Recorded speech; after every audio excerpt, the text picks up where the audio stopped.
자, 바로 한번 시작해볼까요?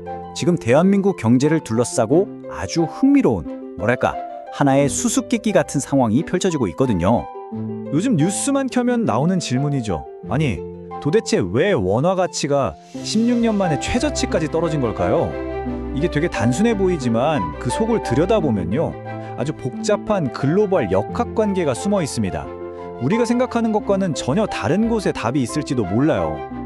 심지어 한국은행조차 공식적으로 이렇게 얘기합니다. 시중에 유동성이 풍부해서, 그러니까 돈이 많이 풀려서 그런 거라고 보기엔 좀 과장된 측면이 있다. 아니, 그럼 대체 원인이 뭘까요? 상황이 점점 더 미궁 속으로 빠지는 거죠. 네, 그래서 첫 번째로 살펴볼 건 바로 한국의 딜레마입니다. 일단 우리나라 안에서 벌어지고 있는 일부터 차근차근 짚어보죠. 상황이 딱 이렇습니다. 한쪽에서는 원화 가치가 16년 만에 최저 수준으로 뚝 떨어져 있고요. 다른 한쪽에서는 특히 서울 집값, 이거 잡히지가 않잖아요. 계속 오르고 있죠. 정말 이중고에 시달리는 건데, 여기서 재밌는 게 뭐냐면요, 한국은행의 공식 입장은 이게 국내에 돈이 새로 틀려서 그런 건 아니다라는 겁니다.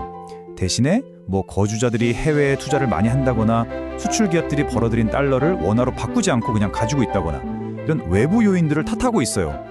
바로 이 지점에서 우리는 진짜 중요한 실마리를 찾을 수 있습니다. 사실 원화의 가치를 제대로 이해하려면요, 이제 시선을 한국 밖으로 돌려서 전 세계적으로 벌어지고 있는 달러 대논쟁의 한 가운데로 들어가 봐야 합니다.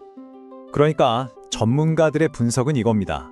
지금 원달러 환율은 우리나라 내부 사정보다는 미국 달러가 어떻게 움직이느냐에 따라서 거의 결정된다는 거죠.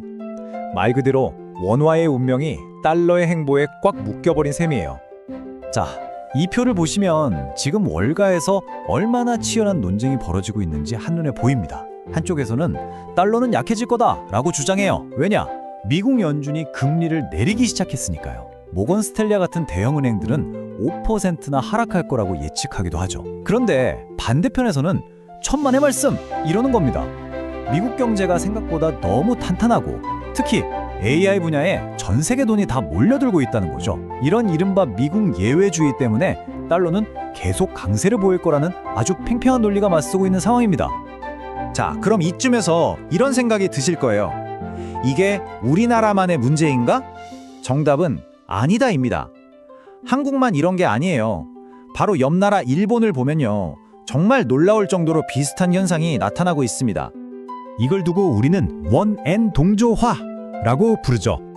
이게 무슨 뜻이냐면요, 예전에는 각자 다른 이유로 움직이던 한국의 원화와 일본의 엔화가 이제는 마치 약속이라도 한 것처럼 똑같이 움직인다는 거예요. 왜냐? 바로 미국 경제와 미국의 통화정책이라는 똑같은 요인의 영향을 받기 때문이죠. 말 그대로 같은 음악에 맞춰 춤을 추게 된 겁니다. 이 인용문이 핵심을 정확히 짚어주고 있습니다. 한국과 일본 모두의 경제적 무게중심이 중국에서 미국으로 이동하고 있다. 이게 정말 중요한 변화예요. 불과 10년 전만 해도 우리 경제에 가장 큰 영향을 미치는 나라는 단연 중국이었잖아요. 그런데 이제는 그 축이 완전히 미국으로 넘어갔다는 겁니다. 일본의 상황도 정말 비슷해요. 일본은행은 다른 나라들이 다 금리를 올릴 때도 계속해서 저금리 기조를 유지하고 있거든요. 이걸 완화적 입장이라고 하죠. 그 결과 엔화 가치는 폭락했고, 이러다 물가가 걷잡을 수 없이 오르는 거 아니냐는 공포감이 커지고 있습니다. 정부도 재정적으로 엄청난 압박을 받고 있고요. 그리고 이 숫자를 보세요. 200%가 넘습니다. 이게 뭐냐면 일본의 국가 부채가 자국 GDP의 2배가 넘는다는 뜻이에요. 빚이 이렇게 많으니까 정부가 쓸 수 있는 정책 카드가 거의 남아있지 않은 아주 어려운 상황인 거죠. 자, 이 모든 조각들을 다 맞춰보면 하나의 그림이 그려집니다. 바로 한국을 포함한 많은 나라들이 과거와는 전혀 다른 완전히 새로운 경제 현실에 직면했다는 겁니다. 미래를 좀 내다볼까요? 한국개발연구원 KDI의 전망을 보면요, 2026년 우리나라 GDP 성장률을 1.8%로 보고 있습니다. 꽤 낮은 수치죠. 왜냐하면 수출이 예전만큼 힘을 내지 못하고 이제는 국내 소비가 성장을 이끌어야 하는 상황이 될 거라고 보기 때문입니다. 그렇다면 이렇게 거대한 외부 압력 앞에서 우리는 뭘 해야 할까요? 경제 전문가들의 조언은 명확합니다. 이 거대한 흐름에 맞서 싸우려고 하지 말라는 겁니다. 대신에 첫째, 이런 외부 요인이 환율을 움직이는 주된 힘이라는 현실을 받아들이고, 둘째, 그동안 확장적으로 썼던 재정 정책들을 경제 회복 속도에 맞춰서 서서히 정상화시키고, 마지막으로 외부 충격에도 흔들리지 않도록 우리 금융 시스템의 맷집을 키우는데 집중하라는 거죠. 네, 이 말이 모든 걸 요약해 주는 것 같습니다. 현재 높은 환율은 외부 요인 때문이니 국내 경제 주체들은 여기에 적응해야 한다. 핵심은 이거예요. 지금 우리가 겪고 있는 게 잠시 지나가는 소나기 같은 게 아니라는 겁니다. 아예 기후 자체가 변해버린 것과 같아요. 그러니 비가 그치기 기다릴 게 아니라 이 새로운 기후에 맞춰서 살아가는 법을 배워야 한다는 거죠. 그리고 이 모든 이야기는 우리에게 마지막으로 아주 근본적이고 또 도발적인 질문 하나를 던집니다. 이렇게 모든 것이 촘촘하게 연결된 세상에서 과연 한 나라가 자국의 경제적 운명을 온전히 스스로 통제한다는 것은 정말 가능한 일일까요? 미국 달러 그리고 한국 원화와 일본 엔화 이 세 가지 통화가 서로 아주 깊숙이 또 은밀하게 연결되어 있다는 사실 혹시 생각해 보셨나요? 오늘 바로 그 흥미진진한 경제 뒷이야기를 한번 파헤쳐 보겠습니다. 요즘 금융시장에서 가장 뜨거운 질문이죠. 과연 달러의 시대는 저물고 있는가? 정말 모두가 이 질문에 대한 답을 찾고 싶어 합니다. 이 질문을 두고 지금 월가는 딱 두 편으로 갈라져 있어요. 한쪽에서는 미국이 곧 금리를 내릴 테니 달러는 약해질 거다라고 보고 있고요. 다른 한쪽에서는 아니다. 미국의 AI 붐도 있고 경제가 워낙 탄탄해서 달러는 계속 강할 거다. 이렇게 맞서고 있죠. 정말 팽팽한 대결 구도입니다. 자, 이 논쟁을 제대로 이해하려면요. 아주 클래식한 이론 하나를 알아야 해요. 바로 달러 스마일 이론입니다. 이게 뭐냐면 마치 사람이 웃는 입꼬리처럼 세계 경제가 아주 안 좋을 때 안전자산으로 달러가 오르고 반대로 미국 경제가 아주 좋을 때 또 달러가 오르는 그런 현상을 말하는 거죠. 그런데 말이죠. 요즘엔 새로운 이론이 떠오르고 있습니다. 스마일이 아니라 달러 프라운, 그러니까 찡그린 얼굴 이론이에요. 이건 미국의 어마어마한 국가 부채가 결국 달러의 발목을 잡을 수 있다는 기존 이론에 아주 강력한 도전장을 내미는 그런 개념입니다. 자, 그럼 이 거대한 달러의 전쟁이 우리 바로 여기 서울에는 어떤 영향을 미치고 있을까요? 그 현장으로 한번 들어가 보시죠. 상황이 생각보다 심상치 않습니다. 원달러 환율이 무려 16년 만에 최고치를 찍었어요. 이건 다시 말해서 원화 가치가 그만큼 뚝 떨어졌다는 뜻이죠. 이게 지금 우리가 마주한 현실입니다. 한국은행에서는 이 원인을 좀 다르게 보고 있어요. 단순히 돈이 많고 적고의 문제가 아니라는 거죠. 오히려 우리 국민들이 해외 주식에 투자를 많이 하고 또 수출 기업들이 번 달러를 원화로 바꾸지 않고 그냥 가지고 있으려는 경향, 이런 구조적인 문제들이 더 크다고 분석하고 있습니다. 문제가 꽤 복잡하죠. 이런 어려운 상황 속에서도 그래도 희망적인 부분은 있습니다. KDI에서는 2026년 우리 경제가 1.8% 성장할 거라고 예측했거든요.